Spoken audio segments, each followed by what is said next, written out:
Vous savez, comme d'habitude, comment savoir qu'une homélie sera longue? C'est quand le prédicateur commence en disant « je serai bref ». Donc pour qu'il n'y ait pas d'équivoque entre nous, je serai bref.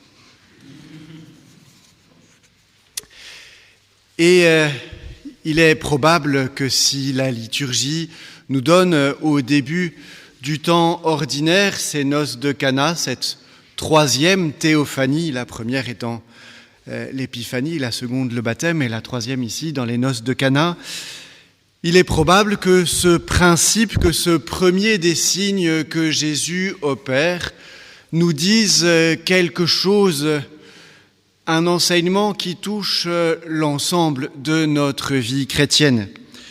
Et pour décoder autant que faire se peut cet enseignement, je vous propose de regarder tout simplement trois personnages. Le premier, c'est Jésus lui-même. Et étonnamment, au début de l'Évangile, Jésus n'est qu'un invité parmi d'autres. Il a l'air de n'être là que parce que sa mère est invitée, comme si finalement sa présence à ces noces était assez secondaire. Et pourtant, on le sait, déjà dans la première alliance, les noces sont le signe de l'amour de Dieu pour son peuple. Il suffit de lire le chapitre 16 d'Ézéchiel ou le chapitre 54 d'Isaïe, ou même encore le Cantique des Cantiques, ou le prophète Osée.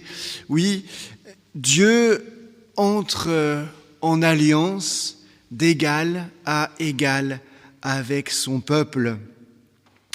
Et il veut déjà dans la première alliance faire du mariage humain un lieu pour découvrir son amour et sa fidélité à lui. Et pourtant, Jésus est un invité secondaire, comme parfois dans nos vies chrétiennes, même chrétiennes, Jésus peut parfois avoir la place de l'invité secondaire, celui qu'on ne remarque pas. Et pourtant, malheureusement, il arrive un problème, il n'y a plus de vin. Alors, si Marie était comme ma grand-mère, elle se serait bien réjouie qu'il n'y ait plus de vin, trouvant qu'ils avaient bien assez bu. Et pourtant, on le sait, la fécondité de la vigne dans la Bible, vous pouvez le voir ne serait-ce qu'en parcourant le chapitre 18 du prophète Ézéchiel, par exemple. La fécondité de la vigne, le vin qui coule à flot, est le signe de la fidélité à l'alliance, et le signe de la fécondité de l'alliance.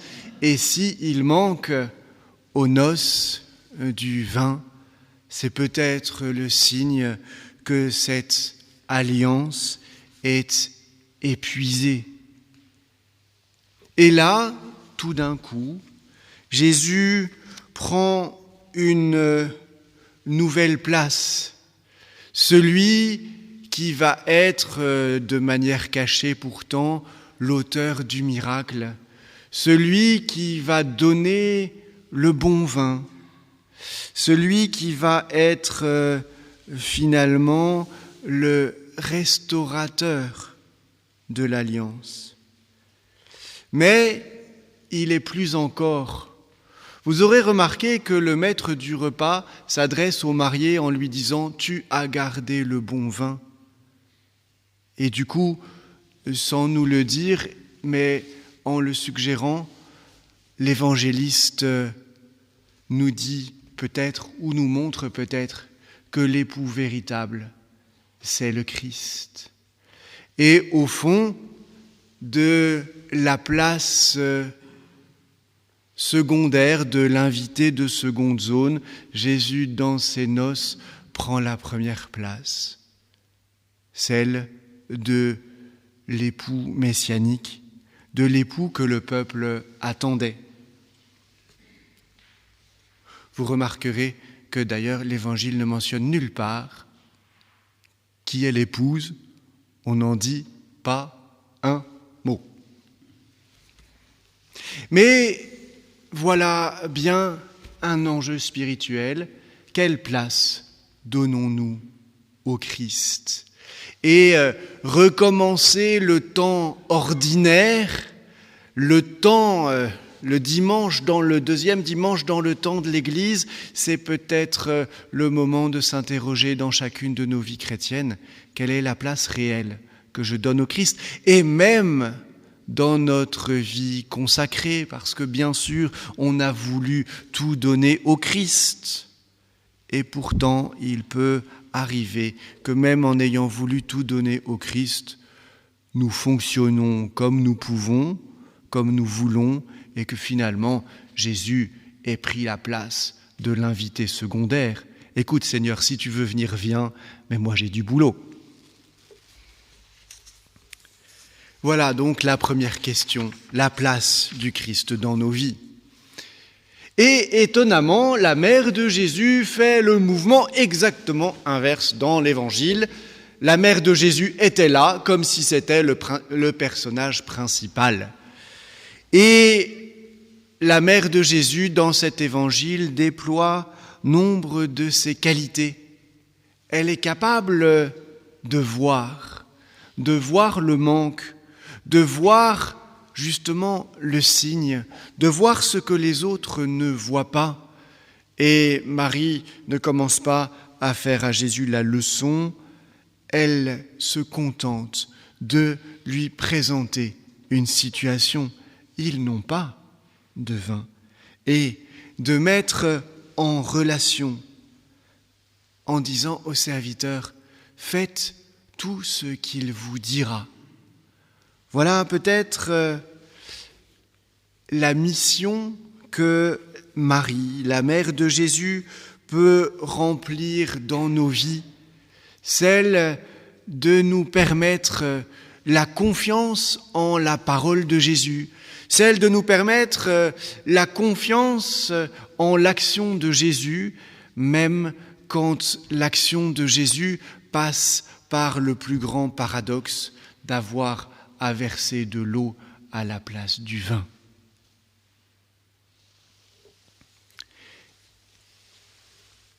Et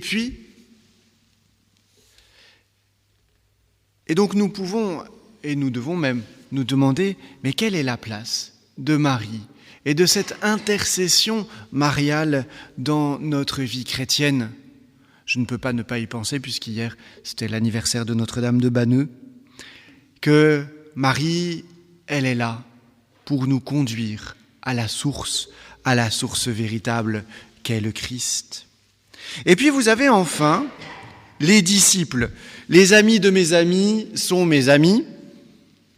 Et alors eux, ils étaient à peine invités. Ils sont venus là parce que Jésus était là. Sans doute que c'est à cause d'eux qu'il n'y avait plus assez de vin. Ils sont presque là par hasard, et on nous dit que Jésus manifesta sa gloire. Est-ce que vous vous êtes déjà posé la question de savoir ce que les disciples avaient donc vu de la gloire de Jésus le jour des noces de Cana ? Eh bien, il est probable que la réponse ne soit absolument rien. Parce que, qu'est-ce qu'ils avaient donc à voir, ces pauvres disciples ? Qu'est-ce que la gloire ? Et là encore, le livre de l'Exode vient à notre secours. Au chapitre 33, vous le savez, Moïse demande à Dieu « Fais-moi de grâce voir ta gloire !» Il en a déjà ras-le-bol de sa mission. « Fais-moi de grâce voir ta gloire !» Et Dieu répond au chapitre suivant, au chapitre 34, non pas en lui montrant quelque chose, mais en passant près de lui et en criant son nom. « Je suis le Seigneur, lent à la colère, plein d'amour et de miséricorde. » Et déjà au chapitre 16 du livre de l'Exode, le peuple avait vu la gloire de Dieu au moment où les cailles déferlent sur le camp et où la manne comme une rosée descend à la surface du désert. Oui, La gloire de Dieu, c'est sa puissance qui se manifeste pour venir au secours du peuple. Qu'ont-ils vu au moment même de la puissance de Dieu? Qu'ont-ils vu au moment même de la miséricorde de Dieu? Sans doute à peu près rien. Suffisamment pourtant pour être fidèles et pour suivre le Christ jusqu'au bout. Et ayant suivi, comme la mère de Jésus et le disciple qu'il aimait, ayant suivi Jésus jusqu'à la croix, jusqu'à son heure, on peut se retourner en arrière et voir toutes les merveilles que Dieu a faites. Oui, pour être disciples du Christ, nous avons besoin de la fidélité à le suivre jusqu'au bout. Nous avons besoin de cette confiance inaltérable dans la parole de Jésus que Marie peut nous donner. Faites tout ce qu'il vous dira. Et alors, parce que nous écoutons la parole de Dieu, parce que nous méditons la parole de Dieu, parce que nous nous laissons conduire par l'Esprit Saint qui donne, comme disait Paul dans la deuxième lecture, les différents charismes, nous devenons capables d'entendre sa parole. Et en entendant la parole de Jésus, nous sommes capables de voir la puissance de Dieu à l'œuvre dans les choses ordinaires. Voir la gloire de Dieu, c'est laisser sa parole transformer notre regard pour que nous puissions le voir à l'œuvre, pour peu que nous soyons fidèles à le suivre jusqu'au bout. Et c'est là où, en ce début du temps ordinaire, nous pouvons être interpellés sur notre condition de disciples. Nous qui sommes ici chrétiens, nous sommes là pour le suivre, même si pour l'instant vous êtes assis, on est quand même là pour le suivre jusqu'à la croix. On est là pour le suivre et avec lui entrer dans la vie. Et il nous donne pour cela sa parole, son esprit, pour transformer notre regard. Alors demandons à la mère de Jésus, qui était là aux noces, de faire de nous, par son intercession, de véritables disciples. Alors, le Christ ne sera plus seulement l'invité secondaire de la noce, mais l'époux auquel l'Église a donné toute sa vie. Amen.